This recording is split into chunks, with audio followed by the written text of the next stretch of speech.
दर्शकों ब्रेक बाद थोड़ा सब का भरपूर स्वागत है। सो व्यूअर्स एंड वाले सैक्शन पहुंच चुके हैं। इस विच आपां गलबात करन जा रहे हैं कि पिछले दिनी भारतीय फौज के नॉर्दर्न कमांड के लैफ्टिनेंट जनरल ने कहा सी कि जदों सानू सरकारी हुक्म मिलिया असी पाकिस्तानी कब्जे वाला आज़ाद कश्मीर भारतीय कब्जे हेठ लियावांगे। सो इस दावे का मजाक उड़ांदियां भारतीय एक्ट्रेस रिचा चड्ढा ने अगू ट्वीट किया है कि गलवान वैली तुहानू हैलो कहती है। इसका मतलब है कि पहला चीन के कब्जे तो गलवान ता आज़ाद करवा लो, फिर होर गप्प हांकियो।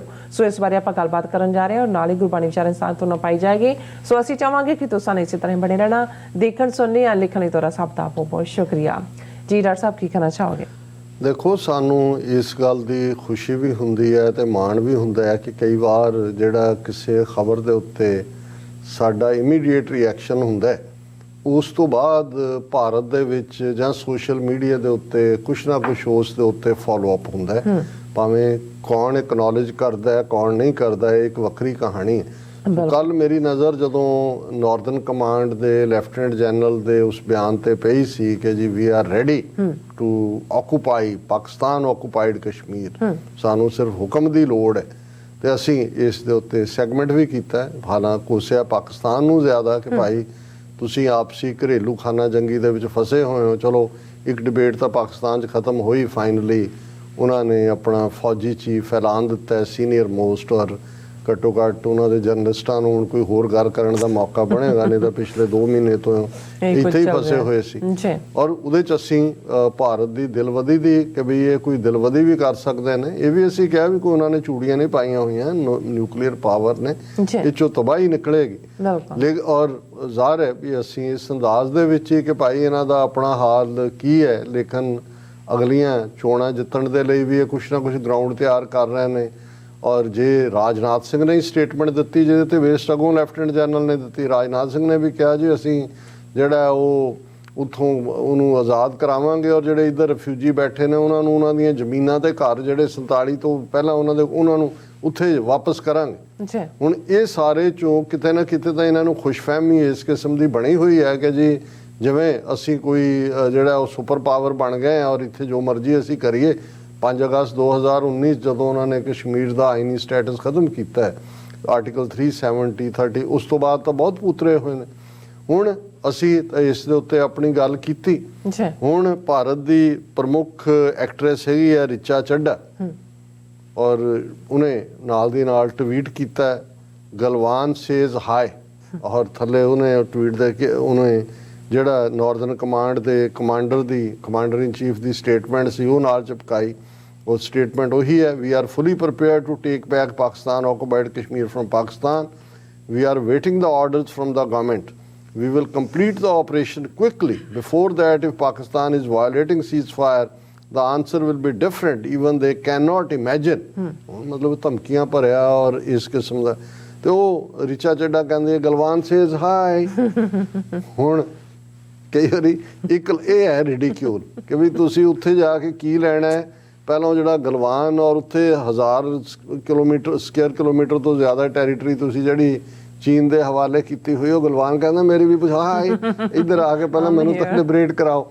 हुण उस दे पिछे पै गए। और देखो ये जिहड़े कुत्ते हुंदे ने जिहड़े जदों असीं टुक्कड़ बोच कहंदे हैं, टुक्कड़ बोच हुंदा ना तुसीं एक टुकड़ा सुट्टदे हो वो पूरा मूँह खोल के नाले दुंब भी हिलांदा फिर आके फड़ लैंदा, फिर तुसीं ਉਹਨੂੰ ਦੂਜਾ ਸੁੱਟਦੇ ਹੋ। ਜੇ ਮਿੱਠਾ ਖਵਾ ਦਿਓ ਉਹਨਾਂ ਨੂੰ ਤਾਂ ਉਹ ਕਹਿੰਦਾ ਵਾਹ ਵਾਹ ਵਾਹ ਵਾਹ ਇਹ ਤਾਂ ਸਾਡੀ ਦੇਵੀ ਹੈ ਜਿਹੜਾ ਸਾਨੂੰ ਮਿੱਠਾ ਖਵਾ ਰਹੀ ਹੈ। ਹੁਣ ਮਨਜਿੰਦਰ ਸਿਰਸਾ ਇਸ ਦੇ ਉੱਤੇ ਸਭ ਤੋਂ ਜ਼ਿਆਦਾ ਚੀਕਾਂ ਉਹਨੇ ਮਾਰੀਆਂ। ਡਿਸਗ੍ਰੇਸਫੁਲ tweet should be withdrawn at the earliest, insulting our armed forces is not justified। ਇਹ ਟੁਕੜ ਬੋਚ ਕਿ ਦੇਖੋ ਇਹ ਇਨਸਲਟ ਕਰਤੀ ਸਾਡੀ ਫੌਜ ਦੀ, ਔਰ ਦੂਜਾ ਔਰ ਬਾਕੀ ਵੀ ਲੱਗੇ ਹੋਏ ਨੇ। उन्हें कोई गलत तो नहीं किया, उन्हें गलवान से हाय, उन्हें तो कुछ नहीं किया भी हाँ ये गलवान से हाय। सो असी समझते हैं कि भी चलो घट्टो घट्ट रिचा चड्ढा वर्गियां एक्ट्रेसिस जां हुण भी कुछ होर भी हुंदा है वंस इन ए वाइल जदों तुहानूं उत्थों नज़र आंदा है। अदरवाइज मैं पिछले दिनों एक फीचर देख रहा सी कि ईरान दी, क्योंकि फीफा वर्ल्ड कप हो रहा है और उस दे विच जदों ईरान की टीम आई तो उन्होंने नैशनल एंथम वजया तो उन्होंने वो अगों बोले नहीं, वो नैशनल एंथम बजदा रहा उन्होंने गाया नहीं। ਜ਼ਾਹਰ ਹੈ ਜੋ ਈਰਾਨ ਦੇ ਵਿੱਚ ਚੱਲ ਰਿਹਾ ਹੈ ਕੀ ਨਿਊਜ਼ 'ਚ ਹੈ ਕੀ ਹਕੀਕਤ 'ਚ ਹੈ, ਪਰ ਕਾਫੀ ਉੱਥੇ ਟਰਮੋਇਲ ਹੈ ਔਰ ਇਹ ਔਰਤਾਂ ਦੇ ਹੱਕਾਂ ਦੀ ਗੱਲ ਦੇ ਹਵਾਲੇ ਨਾਲ ਉਹਨਾਂ ਦੀ ਸਪੋਰਟ ਸੀ। ਔਰ ਇੱਕ ਇੰਡੀਅਨ ਟੀਵੀ ਚੈਨਲ ਹੀ ਕਹਿ ਰਿਹਾ ਸੀ ਕਿ ਭਾਈ ਗਲਤ ਜਾਂ ਠੀਕ ਇਹ ਤਾਂ ਲੋਕ ਡਿਸਾਈਡ ਕਰਦੇ ਨੇ, ਪਰ ਇਸ ਲੈਵਲ ਦਾ ਉਹਨਾਂ ਨੇ ਕਰਜ ਤਾਂ ਦਿਖਾਇਆ। ਬਿਲਕੁਲ ਉਹਨੇ ਕਿਹਾ ਜੀ ਆ ਸਾਡੇ ਜਿਹੜੇ ਫਿਲਮੀ ਐਕਟਰ ਔਰ ਇਹ ਬੜੇ ਬੜੇ ਲੋਕ ਜਾਂ ਦੂਜੇ ਜਿਹੜੇ ਪੂਛ ਚੱਡਿਆਂ 'ਚ ਦੇ ਕੇ ਦੌੜ ਜਾਂਦੇ ਨੇ, ਇਹਨਾਂ ਨੂੰ ਨਜ਼ਰ ਨਹੀਂ ਆਉਂਦਾ ਵੀ ਸਾਹਮਣੇ ਕੀ ਹੋ ਰਿਹਾ, ਕਿਵੇਂ ਵਾਇਓਲੇਟ ਹੋ ਰਹੇ ਨੇ ਹਿਊਮਨ ਰਾਈਟ ਜਾਂ ਦੂਜੇ। ਸੋ ਉਸ ਕੰਟੈਕਸਟ ਵਾਲਾ ਮੈਂ ਨਹੀਂ ਜਾਣਦਾ ਰਿਚਾ ਚੱਡਾ ਕੀ ਹੈ ਜਾਂ ਕੀ ਨਹੀਂ ਹੈ, ਪਰ ਜਦੋਂ ਉਹ ਕਹਿੰਦੇ ਨੇ ਵੀ ਐਕਟਰੈਸ ਹੈ ਤਾਂ ਹੋਏਗੀ ਜਿਹੜੇ ਚੀਕਾਂ ਵੀ ਮਾਰ ਰਹੇ ਨੇ, ਪਰ ਉਹਨੇ ਕਿਹਾ ਠੀਕ ਹੈ ਗਲਵਾਨ ਸੇਜ਼ ਹਾਈ। ਔਰ ਅੱਜ ਅਸੀਂ ਇਸ ਹਫਤੇ ਦਾ ਸਾਡਾ ਇਹ ਲਾਸਟ ਪ੍ਰੋਗਰਾਮ ਹੋਏਗਾ ਕਿਉਂਕਿ ਵਰਲਡ ਸਿੱਖ ਪਾਰਲੀਮੈਂਟ ਦਾ 2 ਰੋਜ਼ਾ ਸੈਸ਼ਨ ਜਿਹੜਾ ਕੋਵਿਡ ਤੋਂ ਬਾਅਦ ਹੋਣ ਜਾ ਰਿਹਾ ਹੈ, ਟੋਰਾਂਟੋ ਦੇ ਮੈਰੀਅਟ ਸ਼ਾਇਦ ਹੋਟਲ ਹੈ ਉਸ ਦੇ ਵਿੱਚ ਰੱਖਿਆ ਹੋਇਆ ਹੈ।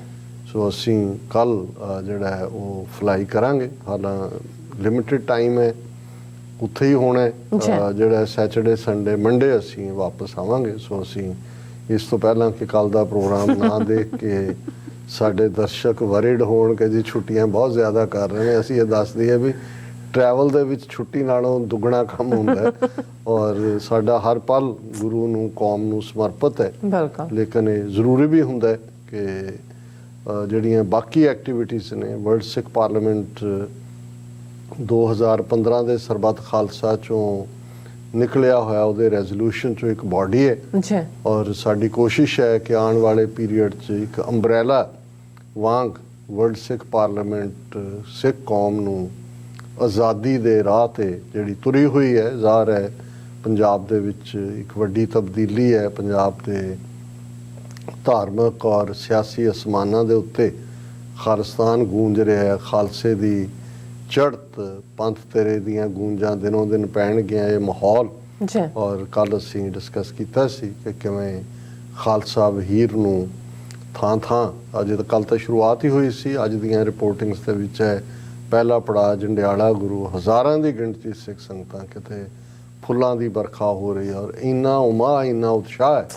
ਅਸੀਂ ਜਿਹੜਾ ਇਹ ਸਮਝਦੇ ਹਾਂ ਕਿ ਅਲਟੀਮੇਟਲੀ ਗੱਲ ਸਾਡੇ ਆਜ਼ਾਦ ਮੁਲਕ ਖਾਲਿਸਤਾਨ ਨਾਲ ਜੁੜੀ ਹੋਈ ਹੈ। ਸਾਡੇ ਹਾਲਾਂਕਿ 1-2 ਵਿਊਅਰਸ ਨੇ ਸਾਨੂੰ ਲਿਖਿਆ ਕਿ ਜੀ ਉਹਨਾਂ ਨੂੰ ਕਹੋ ਵੀ ਨਾਲ ਖਾਲਿਸਤਾਨ ਦੇ ਝੰਡੇ ਵੀ ਚੁੱਕਣ। ਮੈਂ ਸਮਝਦਾ ਵੀ ਬਹੁਤ ਸਾਰੀਆਂ ਚੀਜ਼ਾਂ ਗਰਾਊਂਡ ਦੇ ਉੱਤੇ ਜਿਹੜੇ ਕੰਮ ਕਰ ਰਹੇ ਹੁੰਦੇ ਨੇ, ਉਹਨਾਂ ਨੇ ਕਿਵੇਂ ਕੰਮ ਕਰਨਾ ਉਹਨਾਂ ਤੇ ਹੁੰਦੀਆਂ, ਲੇਕਿਨ ਅਸੀਂ ਇਹ ਸੁਝਾਅ ਜ਼ਰੂਰ ਭਾਈ ਅੰਮ੍ਰਿਤਪਾਲ ਸਿੰਘ ਔਰ ਉਹਨਾਂ ਦੇ ਵੈਲ ਵਿਸ਼ਰਸ ਤੱਕ ਪਹੁੰਚਾਉਣ ਦੀ ਕੋਸ਼ਿਸ਼ ਕੀਤੀ ਹੈ ਕਿ ਹੁਣ ਦਾਇਰਾ ਵੱਡਾ ਹੋ ਰਿਹਾ ਹੈ ਔਰ ਇੱਕ ਐਡਵਾਈਜ਼ਰੀ ਕੌਂਸਲ ਉਹਨਾਂ ਨੂੰ, ਜ਼ਾਹਰ ਹੈ ਉਹਨਾਂ ਦੇ ਇੰਟਰਨਲ ਐਡਵਾਈਜ਼ਰ ਵਾਰਿਸ ਪੰਜਾਬ ਦੇ ਤਾਂ ਹੋਣਗੇ ਜਿਨ੍ਹਾਂ ਰਾਹੀਂ ਉਹ ਇਸ ਰਾਹ ਤੱਕ ਤੁਰੇ ਨੇ ਜਾਂ ਪਹੁੰਚੇ ਨੇ, ਪਰ ਜਿਸ ਦੇ ਵਿੱਚ ਕੌਮ ਦੇ ਨਾਮੀ ਗ੍ਰਾਮੀ ਵਕੀਲ ਹੋਣ, ਦਾਨਿਸ਼ਵਰ ਹੋਣ, ਮਜ਼ਹਬੀ ਲੀਡਰ ਹੋਣ, ਆਰਥਿਕ ਮਾਹਰ ਹੋਣ, ਉਹ ਤੁਹਾਡੇ ਲਈ ਇੱਕ ਅੰਬਰੇਲਾ ਵੀ ਹੋਏਗੀ, ਸਿਕਿਉਰਿਟੀ ਅੰਬਰੇਲਾ ਵੀ ਹੋਏਗੀ।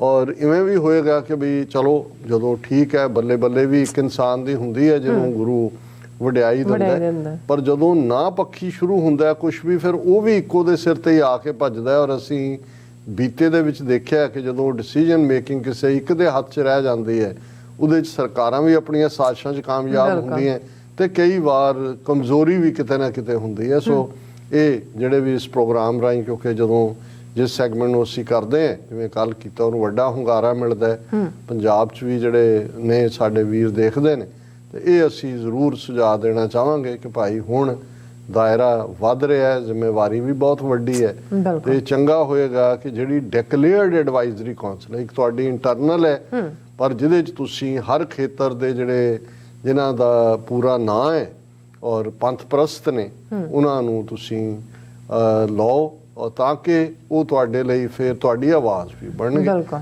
ਔਰ ਕਨਕਲੂਜਨ 'ਚ ਅੱਜ ਜਿੱਥੇ ਥੈਂਕਸ ਗਿਵਿੰਗ ਦੀ ਗੱਲ ਹੋਈ ਔਰ ਅਸੀਂ ਜਿਹੜਾ ਸ਼ਬਦ ਪੰਜਵੇਂ ਪਾਤਸ਼ਾਹ ਦਾ ਸ੍ਰੀ ਰਾਗ ਦੇ ਵਿੱਚ ਸ਼ੁਰੂਆਤ ਕੀਤਾ ਸੀ, ਜਿਸ ਦੇ ਅੱਜ ਕੁੱਲ 29 ਪਦੇ ਸਨ, ਅੱਜ ਉਸ ਸ਼ਬਦ ਦੀ ਸਮਾਪਤੀ ਹੈ ਔਰ ਉਹ ਅਸੀਂ ਵਿਚਾਰ ਕਰ ਰਹੇ ਹਾਂ। ਗੋਸਾਈ ਦਾ ਪਹਿਲਵਾਨੜਾ ਮੈਂ ਗੁਰਮਿਲ ਉੱਚ ਦੁਮਾਲੜਾ ਸਭ ਹੋਈ ਛਿੰਝ ਇਕੱਠੀਆ ਦੈ ਬੈਠਾ ਵੇਖੈ ਆਪ ਜਿਉ। ਹੁਣ ਜਦੋਂ ਤੁਸੀਂ ਰੱਬ ਦੇ ਰਸਤੇ ਤੇ ਤੁਰਦੇ ਹੋ ਤੇ ਇਹ ਵੀ ਇੱਕ ਛਿੰਝ ਵਾਂਗ ਹੈ। ਜਿਨ੍ਹਾਂ ਨੇ ਪਹਿਲਵਾਨਾਂ ਦੀਆਂ ਕੁਸ਼ਤੀਆਂ ਦੇਖੀਆਂ, ਪੰਜਾਬੀ ਦਾ ਲਫ਼ਜ਼ ਛਿੰਝ ਹੈ, ਜਿੱਥੇ ਪਹਿਲਵਾਨ ਘੁਲਦੇ ਨੇ। ਜੀ। ਅਖਾੜਾ, ਉਹਨੂੰ ਮੱਲ ਅਖਾੜਾ ਵੀ, ਜਿਹੜੇ ਘੁਲਣ ਵਾਲੇ ਨੇ ਉਹਨਾਂ ਨੂੰ ਪਹਿਲਵਾਨ ਵੀ ਕਹਿੰਦੇ ਨੇ, ਮੱਲ ਵੀ ਕਹਿੰਦੇ ਨੇ। ਗੁਰੂ ਅੰਗਦ ਸਾਹਿਬ ਦਾ ਗੁਰਦੁਆਰਾ ਖਡੂਰ ਸਾਹਿਬ ਦੇ ਵਿੱਚ ਜਿਹੜਾ ਉਹਨਾਂ ਨੇ ਐਸਟੈਬਲਿਸ਼ ਕੀਤਾ, ਗੁਰਦੁਆਰੇ ਦਾ ਨਾਂ ਹੀ ਮੱਲ ਅਖਾੜਾ ਹੈ, ਕਿਉਂਕਿ ਗੁਰੂ ਅੰਗਦ ਸਾਹਿਬ ਨੇ ਜਿੱਥੇ ਗੁਰਮੁਖੀ ਸਕ੍ਰਿਪਟ ਨੂੰ ਪ੍ਰਮੋਟ ਕੀਤਾ, ਉੱਥੇ ਉਹਨਾਂ ਨੇ ਬੱਚਿਆਂ ਦੇ ਵਿੱਚ ਵਿਦਿਆ ਨੂੰ ਪ੍ਰਮੋਟ ਕੀਤਾ, ਐਜੂਕੇਸ਼ਨ ਨੂੰ। ਜੀ।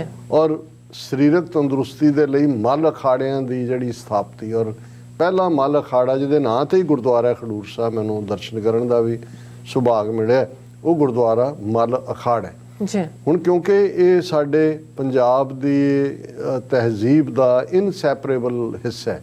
ਸਾਡੀਆਂ ਖੇਡਾਂ ਜਿਹੜੀਆਂ ਬਾਅਦ ਦੇ ਵਿੱਚ ਹਾਕੀ ਜਾਂ ਦੂਜੇ ਰੂਪ ਸਾਹਮਣੇ ਆਈਆਂ, ਪਰ ਇਹ ਕੁਸ਼ਤੀ, ਦੰਗਲ, ਇਹ ਮੂਲ ਤੌਰ ਦੇ ਉੱਤੇ ਜ਼ੋਰ ਅਜਮਾਈ ਦਾ ਇਹੀ ਸਾਧਨ ਸੀ, ਔਰ ਉਹਦੇ ਨਾਲ ਜੁੜਿਆ ਹੋਇਆ ਬਹੁਤ ਕੁਛ ਹੈ। 47 ਤੋਂ ਪਹਿਲਾਂ ਕਿੰਨਾ ਪ੍ਰਾਈਡ ਸੀ, ਜਿਵੇਂ ਅੰਮ੍ਰਿਤਸਰ ਦਾ ਜ਼ਿਕਰ ਹੁੰਦਾ ਸੀ, ਜਿੱਥੇ ਗਾਮਾ ਭਲਵਾਨ ਤੋਂ ਬਿਨਾਂ, ਹੁਣ ਗਾਮਾ ਮੁਸਲਮਾਨ ਸੀ ਲੇਕਿਨ ਸਾਰਾ ਅੰਮ੍ਰਿਤਸਰ ਪ੍ਰਾਈਡ ਕਰਦਾ ਸੀ ਜੀ ਸਾਡਾ ਭਲਵਾਨ ਗਾਮਾ ਹੈ। ਇਸੇ ਤਰ੍ਹਾਂ ਬਾਕੀ ਥਾਵਾਂ ਦੇ ਉੱਤੇ ਸੀ। ਸੋ ਗੁਰੂ ਸਾਹਿਬਾਨ ਨੇ ਬਾਣੀ ਦੇ ਵਿੱਚ ਇਹਨਾਂ ਸਾਰਿਆਂ ਨੂੰ ਵੀ ਇੱਕ ਅਲੰਕਾਰ ਦੇ ਤੌਰ ਤੇ ਇਸਤੇਮਾਲ ਕੀਤਾ। ਜਿਨ੍ਹਾਂ ਲੋਕਾਂ ਨੂੰ ਤੁਸੀਂ ਸਮਝਾਉਣਾ ਹੈ ਉਹਨਾਂ ਨੂੰ ਪਤਾ ਹੈ ਕਿ ਭਾਈ ਜਿਹੜੀ ਹੈ ਜਿਹੜਾ ਭਲਵਾਨ ਹੁੰਦਾ ਹੈ, ਜਿਹਨੂੰ ਰਮਾਲੀ ਮਿਲਣਾ ਵੀ ਕਹਿੰਦੇ ਨੇ, ਜਾਂ ਜਿਹੜਾ ਜਿੱਤਦਾ ਉਸ ਪਿੜ ਦੇ ਵਿੱਚ, ਉਹ ਫਿਰ ਕਿਵੇਂ ਆਪਣੀ ਉੱਚੀ ਕਰਕੇ ਉਹ ਗੇੜਾ ਲਾਉਂਦਾ ਉਹ ਸਾਰੇ ਦਾ।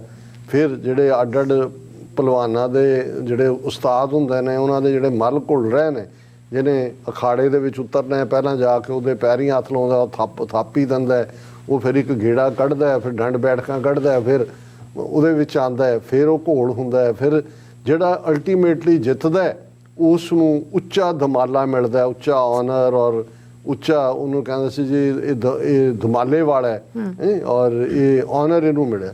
ਹੁਣ ਇਸ ਨੂੰ ਗੁਰੂ ਸਾਹਿਬਾਨ ਨੇ ਰੂਹਾਨੀਅਤ ਦੀ ਦੁਨੀਆ ਦੇ ਨਾਲ ਜੋੜਿਆ ਕਿ ਹੋਂ ਗੁਸਾਈ ਦਾ ਪਹਿਲਵਾਨੜਾ, ਮੈਂ ਗੁਰਮਿਲ ਉੱਚ ਦਮਾਲੜਾ, ਕਿ ਮੈਂ ਵੀ ਇਹ ਦੁਨੀਆ ਦਾ ਜਿਹੜਾ ਕਾਮ, ਕ੍ਰੋਧ, ਲੋਭ, ਮੋਹ, ਹੰਕਾਰ ਦੇ ਨਾਲ ਲੜਾਈ, ਮਾਇਆ ਦੇ ਨਾਲ ਲੜਾਈ, ਇਸ ਦੇ ਵਿੱਚ ਮੈਂ, ਕਿਉਂਕਿ ਰੱਬ ਦੇ ਚਰਨ ਫੜ ਰਿਹਾ, ਰੱਬ ਦੇ ਵੱਲ, ਰੱਬ ਨੂੰ ਆਪਣਾ ਆਪਾ ਦੇ ਦਿੱਤਾ ਹੈ, ਤੇ ਗੁਰੂ ਨੇ ਮੈਨੂੰ ਥਾਪੀ ਦਿੱਤੀ। ਮੈਂ ਉਸ ਗੁਸਾਈ ਦਾ ਜਿਹੜਾ ਦੁਨੀਆ ਨੂੰ ਚਲਾਉਣ ਵਾਲਾ, ਉਹਦਾ ਪਹਿਲਵਾਨੜਾ ਹੈ, ਤੇ ਮੈਂ ਉਸ ਰੱਬ ਦੇ ਨਾਲ ਮਿਲ ਕੇ ਉੱਚ ਦਮਾਲੜਾ, ਮੇਰਾ ਦਮਾਲਾ ਉੱਚਾ ਹੈ ਕਿ ਮੈਂ ਇਸ ਭਲਵਾਨਾਂ ਦੇ ਮੱਲ ਅਖਾੜੇ ਦੇ ਵਿੱਚ ਜਿਹੜੀ ਹੈ ਉਹ ਰਮਾਲੀ ਜਿੱਤੀ ਹੈ, ਉਸ ਨੂੰ ਮੈਂ ਕੰਕਰ ਕੀਤਾ।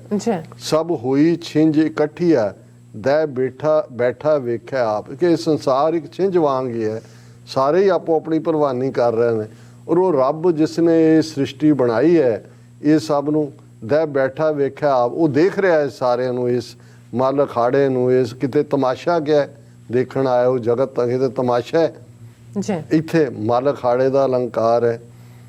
ਵਾਤ ਵੱਜਣ ਟਮਕ ਭੇਰੀਆਂ, ਹੁਣ ਮੇਰੇ ਸਾਹਮਣੇ ਤਾਂ ਅਖਾੜੇ ਘੁੰਮ ਰਹੇ ਨੇ, ਟਮਕ ਵੱਜ ਰਿਹਾ, ਢੋਲ ਵੱਜ ਰਿਹਾ, ਨਗਾਰਾ ਵੱਜ ਰਿਹਾ, ਵੱਡੀਆਂ ਵੱਡੀਆਂ ਆਵਾਜ਼ਾਂ ਆ ਰਹੀਆਂ ਨੇ ਦੂਰੋਂ। ਮੇਲੇ ਦੇ ਵਿੱਚ ਕਿਤੇ ਭੰਗੂੜੇ ਲੱਗੇ ਹੁੰਦੇ ਸੀ, ਕਿਤੇ ਉਹ ਜਲੇਬੀਆਂ ਤੇ ਦੂਜਾ ਉਹ ਖੁਸ਼ਬੂ ਉਧਰ ਲੈ ਜਾਂਦੀ ਸੀ ਜਲੇਬੀਆਂ ਵੱਲ, ਤੇ ਵੱਡੀ ਖੁੱਲੀ ਥਾਂ ਤੇ ਜਿਹਦੇ 'ਚ ਇੱਕ ਘੇਰੇ ਦੇ ਆਲੇ ਦੁਆਲੇ ਹਜ਼ਾਰਾਂ ਲੋਕ ਬੈਠੇ ਹੁੰਦੇ ਸੀ, ਤੁਹਾਨੂੰ ਢੋਲ ਦੀ ਆਵਾਜ਼ ਨਾਲ ਛਿੰਝ ਪੈ ਰਹੀ ਹੈ। ਵਾਤ ਵੱਜਣ ਟਮਕ ਭੇਰੀਆਂ, ਕਿ ਚਾਰ ਚੁਫੇਰੇ ਨਗਾਰੇ ਵੱਜ ਰਹੇ ਨੇ, ਦੂਜਾ ਮੱਲ ਲੱਥੇ ਲੈਂਦੇ ਫੇਰੀਆਂ, ਭਲਵਾਨ ਉਤਰੇ ਨੇ ਔਰ ਉਹ ਗੇੜੇ ਦੇ ਰਹੇ ਨੇ, ਜਿਹੜੇ ਗੇੜਾ ਦਿੰਦੇ ਨੇ ਜਿਹਦੀ ਵਾਰੀ ਆ। ਨੇਤੇ ਪੰਜ ਜਵਾਨ ਮੈਂ ਗੁਰ ਥਾਪੀ ਦਿੱਤੀ ਕੰਢ ਜਿਉ, ਮੈਂ ਜਦੋਂ ਸੰਸਾਰ ਦੇ ਮੱਲ ਅਖਾੜੇ ਦੇ ਵਿੱਚ ਮੈਨੂੰ ਗੁਰੂ ਦਾ ਗੁਰਮਿਲ ਉੱਚ ਦਮਾਲੜਾ ਮੈਂ ਉਤਰਿਆ, ਤੇ ਮੇਰੀ ਲੜਾਈ ਕਿਹਦੇ ਨਾਲ ਸੀ? ਪੰਜ ਵੈਰੀਆਂ ਦੇ ਨਾਲ, ਕਾਮ, ਕ੍ਰੋਧ, ਲੋਭ, ਮੋਹ, ਹੰਕਾਰ। ਨੇਤੇ ਪੰਜ ਜਵਾਨ, ਉਹ ਪੰਜ ਜਵਾਨ, ਨੇਤੇ ਪੰਜ ਜਵਾਨ, ਪੰਜ ਆ ਗਏ, ਕਾਮ, ਕ੍ਰੋਧ, ਲੋਭ, ਮੋਹ, ਹੰਕਾਰ ਵੀ ਆਪਣੇ ਪੱਟਾਂ ਤੇ ਤੇਲ ਲਾ ਕੇ। ਮੈਂ ਗੁਰ ਥਾਪੀ ਦਿੱਤੀ ਕੰਢ ਜਿਉ, ਤੇ ਮੈਂ ਕਿਉਂਕਿ ਗੁਰੂ ਨੂੰ ਆਪਣਾ ਆਪਾ ਦਿੱਤਾ ਹੈ, ਗੁਰੂ ਨੇ ਮੇਰੀ ਕੰਢ ਦੇ ਉੱਤੇ, ਮੇਰੀ ਪਿੱਠ ਤੇ ਥਾਪੀ, ਕਿਉਂਕਿ ਉਸਤਾਦ ਬੈਠੇ ਹੁੰਦੇ ਨੇ ਭਲਵਾਨਾਂ ਜਿਹੜੇ ਥਾਪੀ ਦੇ ਕੇ ਤੋਰਦੇ ਨੇ, ਕਿ ਮੇਰੇ ਕੰਧ ਦੇ ਉੱਤੇ ਥਾਪੀ ਦਿੱਤੀ ਗੁਰੂ ਨੇ।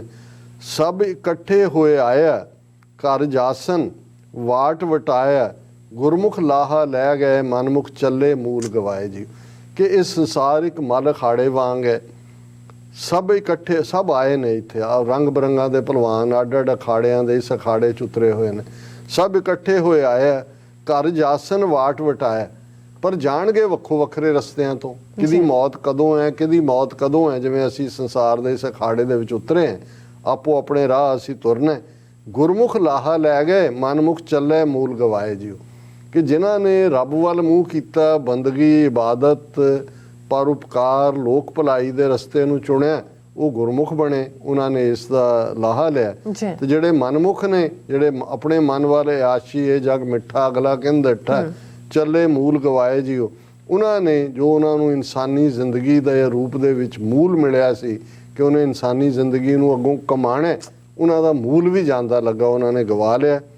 ਤੂੰ ਵਰਨਾ ਚਿਹਨਾ ਬਾਹਰਾ, ਹਰ ਦਿਸੈ ਹਾਜ਼ਰ ਜ਼ਾਹਰਾ, ਸੁਣ ਸੁਣ ਤੁਝੇ ਧਿਆਏ ਦੇ, ਤੇਰੇ ਭਗਤ ਰੱਤੇ ਗੁਣਤਾਸ ਸਿਓ। ਹੁਣ ਉਸ ਵਾਹਿਗੁਰੂ ਨੂੰ ਬਿਆਨੇ ਕਿ ਉਸ ਵਾਹਿਗੁਰੂ ਦਾ ਕੋਈ ਜ਼ਾਤ ਨਹੀਂ ਹੈ ਜੀ, ਨਾ ਹੀ ਉਸ ਦੇ ਉੱਤੇ ਕੋਈ ਨਿਸ਼ਾਨ ਲੱਗਾ ਹੋਇਆ। ਜਿਵੇਂ ਹੁੰਦਾ ਨਾ, ਤੁਸੀਂ ਜਦੋਂ ਫਾਰਮ ਵੀ ਭਰਦੇ ਹੋ, ਐਨੀ ਪਰਮਾਨੈਂਟ ਸਾਈਨ ਜੀ, ਫਲਾਣੀ ਥਾਂ ਤਿਲ ਹੈ, ਫਲਾਣੀ ਥਾਂ ਇਹ ਹੈ, ਵੀ ਤੇਰੇ ਤੇ ਕੋਈ ਵੀ ਤੂੰ ਵਰਨਾ ਚਿਹਨਾ ਬਾਹਰ, ਵੀ ਤੁਹਾਡੇ ਤੇ ਕੋਈ ਨਾ ਤੁਹਾਡਾ ਕੋਈ ਰੰਗ ਹੈ, ਵਰਨ ਰੰਗ ਨੂੰ ਕਹਿੰਦੇ ਨੇ, ਨਾ ਹੀ ਕੋਈ ਨਿਸ਼ਾਨ। ਔਰ ਇਹੀ ਦਸਵੇਂ ਪਾਤਸ਼ਾਹ ਨੇ ਫਰਮਾਇਆ, ਚੱਕਰ ਚਿਹਨ ਅਰ ਵਰਨ ਜਾਤ ਅਰ ਪਾਤ ਨਹਿਨ ਜੈ, ਰੂਪ ਰੰਗ ਅਰ ਰੇਖ ਪੇਖ ਕੋ ਕਹਿ ਨਾ ਸਕਤ ਕਹਿ। ਕਿ ਵੀ ਨਾ ਰੂਪ ਹੈ, ਨਾ ਰੰਗ ਹੈ, ਨਾ ਵਰਨ ਹੈ, ਨਾ ਜਿਹੜਾ ਅਮਿਤੋਜ ਕਹਿਜੈ, ਉਹ ਅਮਿਤੋਜ ਹੈ, ਪਰ ਉਸ ਦਾ ਕੋਈ ਵਰਨ ਚੈਨ ਚੱਕਰ ਨਹੀਂ ਹੈ। ਤੂੰ ਵਰਨਾ ਚਿਹਨਾ ਬਾਹਰਾ, ਹਰ ਦਿਸੈ ਹਾਜ਼ਰ ਜ਼ਾਹਰਾ, ਪਰ ਤੂੰ ਹਾਜ਼ਰਾਂ ਹਜ਼ੂਰ ਹੈ। ਜੋ ਹੀ ਤੁਹਾਨੂੰ ਯਾਦ ਕਰੋ, ਤੂੰ ਹਰ ਥਾਂ ਮੌਜੂਦ ਹੈ, ਹਰ ਥਾਂ ਵਿਆਪਤ ਹੈ। ਸੁਣ ਸੁਣ ਤੁਝੇ ਧਿਆਏ ਦੇ, ਤੇਰੇ ਭਗਤ ਰੱਤੇ ਗੁਣਤਾਸ ਜਿਓ। ਕਿ ਤੇਰੇ ਭਗਤ ਜਿਨ੍ਹਾਂ ਨੇ ਤੁਹਾਡੇ ਗੁਣਾਂ ਦੇ ਖਜ਼ਾਨੇ ਹੈ ਵਾਹਿਗੁਰੂ ਤੁਹਾਨੂੰ ਦੇਖਿਆ, ਉਹ ਤਾਂ ਤੁਹਾਡੇ ਉਸ ਪਿਆਰ ਦੇ ਵਿੱਚ ਰੱਤੇ ਹੋਏ, ਉਹ ਹਰ ਛਿਨ ਹਰ ਪਲ ਤੁਹਾਨੂੰ ਯਾਦ ਕਰਦੇ ਨੇ। ਮੈਂ ਜੁਗ ਜੁਗ ਦੈ ਸੇਵੜੀ, ਗੁਰ ਕੱਟੀ ਮੇਂਢੀ ਜੇਵੜੀ, ਹਉ ਬਹੁੜ ਛਿੰਝਣਾ ਨਚਾਉ, ਨਾਨਕ ਔਸਰ ਲੱਦਾ ਭਾਲ ਜਿਓ। ਪੰਜਵੇਂ ਨਾਨਕ ਗੁਰੂ ਅਰਜਨ ਸਾਹਿਬ ਫਰਮਾਉਂਦੇ ਨੇ ਕਿ ਹੇ ਵਾਹਿਗੁਰੂ ਰਹਿਮਤ ਕਰ ਕਿ ਮੈਨੂੰ ਹਰ ਵਕਤ ਜੁਗ ਜੁਗ ਦੇ ਵਿੱਚ ਆਪਣੀ ਸੇਵਾ ਦਾ ਮੌਕਾ ਦੇ, ਮੈਨੂੰ ਆਪਣੀ ਸੇਵਾ ਦੇ ਵਿੱਚ ਲਾ ਲੈ। ਕਿਉਂਕਿ ਮੈਂ ਗੁਰੂ ਦੇ ਨਾਲ ਮਿਲ ਕੇ ਮੇਰੇ ਜਿਹੜੀ ਮਾਇਆ ਦੀ ਰੱਸੀ ਨੇ, ਮਾਇਆ ਦਾ ਜੰਜਾਲ, ਮਾਇਆ ਦੀ ਚੇਨੀ ਨੇ ਮੈਨੂੰ ਬੰਨਿਆ ਹੋਇਆ ਸੀ ਦੁਨੀਆ ਨਾਲ, ਗੁਰੂ ਨੇ ਰਹਿਮਤ ਕੀਤੀ। ਗੁਰਕੱਟੀ ਮੇਂਢੀ ਜੇਵੜੀ, ਮਹਾਰਾਜ ਨੇ ਰਹਿਮਤ ਕੀਤੀ ਤੇ ਮੇਰੀ ਬੰਦ ਖਲਾਸੀ ਹੋ ਗਈ, ਮੇਰੇ ਬੌਂਡ ਜਿਹੜੇ ਸੀ ਉਹ ਖਤਮ ਹੋ ਗਏ ਸਾਰੇ। ਹਉ ਬਹੁੜ ਛਿੰਝਣਾ ਨਚਾਉ, ਹੁਣ ਮੈਂ ਆਵਾਗਾਉਣ ਦੇ ਚੱਕਰ ਤੋਂ ਮੁਕਤ ਹੋ ਗਿਆ, ਦੁਨਿਆਵੀ ਛਿੰਝ ਦੇ ਵਿੱਚ ਹੁਣ ਆ ਕੇ ਮੈਨੂੰ ਦੁਬਾਰਾ ਭਲਵਾਨੀ ਕਰਨ ਦੀ, ਨੱਚਣ ਦੀ ਲੋੜ ਨਹੀਂ ਹੈ। ਨਾਨਕ ਔਸਰ ਲੱਦਾ ਭਾਲ ਜਿਓ। ਪੰਜਵੇਂ ਨਾਨਕ ਫਰਮਾਉਂਦੇ ਨੇ ਕਿ ਹੇ ਵਾਹਿਗੁਰੂ, ਇਹ ਤੇਰੀ ਰਹਿਮਤ ਦੇ ਨਾਲ ਮੈਨੂੰ ਇਸ ਇਨਸਾਨੀ ਜ਼ਿੰਦਗੀ ਦੇ ਵਿੱਚ ਹੀ ਇਹ ਮੇਰਾ ਸਬੱਬ ਬਣਿਆ, ਮੌਕਾ ਬਣਿਆ ਕਿ ਮਾਇਆ ਦੀ ਜੇਵੜੀ, ਮਾਇਆ ਦੇ ਬੰਧਨ ਤੋਂ ਮੈਂ ਮੁਕਤ ਹਾਂ ਔਰ ਮੈਂ ਤੇਰਾ, ਔਰ ਮੈਨੂੰ ਜੁਗ ਜੁਗ ਦੇ ਵਿੱਚ ਹਮੇਸ਼ਾ ਆਪਣਾ ਬਣਾ ਕੇ ਰੱਖ। ਇਹ ਅੱਜ ਦਾ ਵਿਚਾਰ ਜੀ। ਡਾਕਟਰ ਸਾਹਿਬ ਤੁਹਾਡਾ ਬਹੁਤ ਬਹੁਤ ਸ਼ੁਕਰੀਆ, ਤੁਸੀਂ ਅੱਜ ਦੇ ਇਸ਼ੂ ਤੇ ਅੱਜ ਦਾ ਵਿਚਾਰ ਸਾਡੇ ਦਰਸ਼ਕਾਂ ਨਾਲ ਸਾਂਝਾ ਕੀਤਾ। ਸੋ ਇਸ ਨਾਲ ਆਪਣੇ ਵਿਊਅਰਸ ਕੋਲ ਨੇ ਇਜਾਜ਼ਤ। ਵਿਊਅਰਸ, ਸਾਡੇ ਪ੍ਰੋਗਰਾਮ ਦਾ ਸਮਾਂ ਇੱਥੇ ਸਮਾਪਤ ਹੁੰਦਾ ਹੈ। ਤੁਸੀਂ ਆਪਣੀ ਰਾਏ ਤੇ ਸੁਝਾਅ ਸਾਨੂੰ ਭੇਜਣਾ ਭੁੱਲਣਾ ਸਾਡੇ ਇਸ ਪਤੇ ਤੇ sos@tv84.tv ਤੇ ਅਸੀਂ ਆਪਣਾ ਪ੍ਰੋਗਰਾਮ ਲੈ ਕੇ ਫਿਰ ਦੁਬਾਰਾ ਤੁਹਾਡੇ ਸਾਹਮਣੇ ਹੋਵਾਂਗੇ। ਤਦ ਤੱਕ ਲਈ ਮੈਨੂੰ ਤੇ ਆਪਣਾ ਸੁਣਾ ਗਿਆ ਦੋ ਦੇਖਦੇ ਰਹੋ TV84। ਬੁਲਾ ਦਿਓ ਫਤਿਹ। ਵਾਹਿਗੁਰੂ ਜੀ ਕਾ ਖਾਲਸਾ, ਵਾਹਿਗੁਰੂ ਜੀ ਕੀ ਫਤਿਹ। ਰੱਬ ਰਾਖਾ।